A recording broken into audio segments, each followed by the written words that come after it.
The Tucson Gem Show is kind of a misnomer. People hear the Tucson Gem Show, and the way I describe it to people is, okay, some people say the circus is coming to town and they think the Sabar Shrine Circus or the Ringling Brothers Circus. Well, the Tucson Gem Show is like every gem show in the world at the same time in the same town.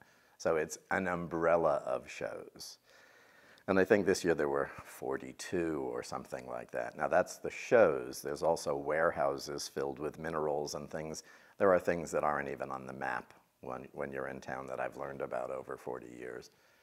So again, this year, it used to be when I first started going to the show that they set up the show on a Thursday, they tore it down on a Sunday.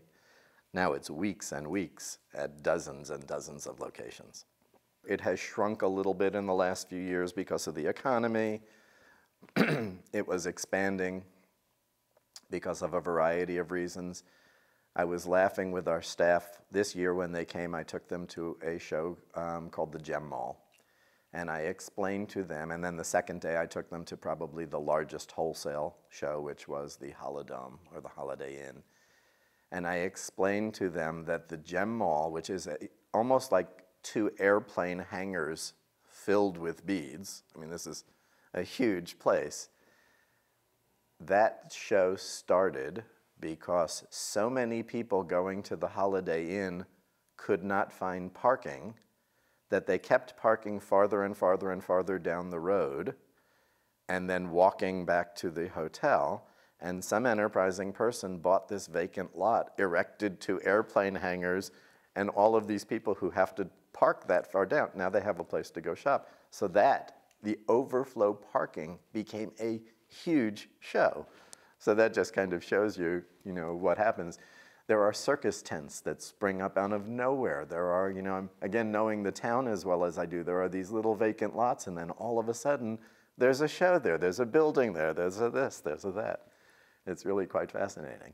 I have done the show when I didn't have a shop in as quickly as a day and a half. And this year I took a week. And we probably went to 12 or 13 shows and half a dozen warehouses this year.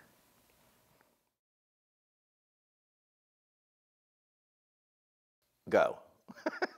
My advice to anybody thinking about Tucson or have not gone to Tucson is go. It's absolutely, I told our staff, I would say it's the experience of a lifetime, except I do it every year.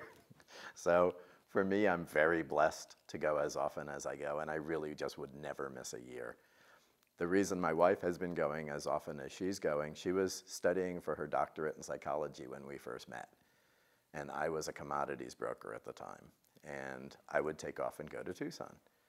And she said to me, she said, honey, get yourself something for your birthday from me at the show. And I said to her 25 years ago, I said, no, darling, the only thing I want for my birthday is another day of you. That's the only present I want. And the only way I can have another day of you since I'm going to the show is if you go to the show. So she started flying to the show. I would shop for a couple of days. She would fly in and either shop for half a day with me or just come in and then drive home with me.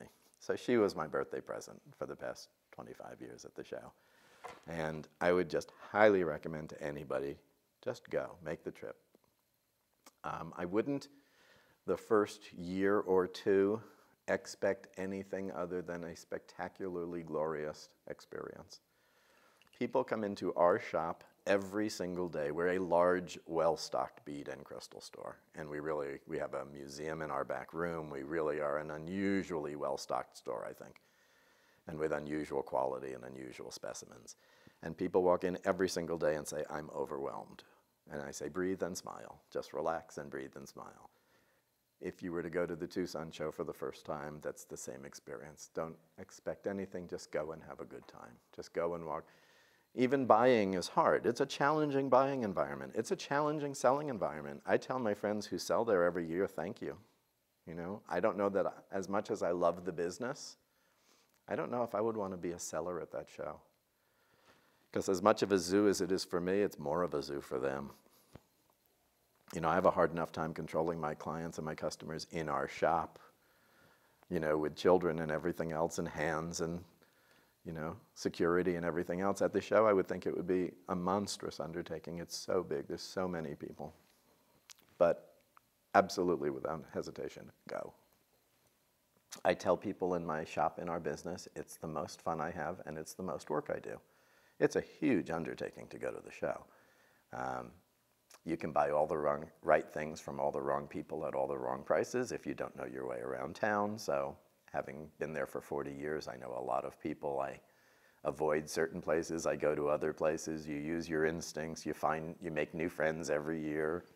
You know, I visit with old friends. This year we had several of our old friends had passed away and had circumstances like that. So it's a big family event. It's a big business event, and I wouldn't miss it for anything.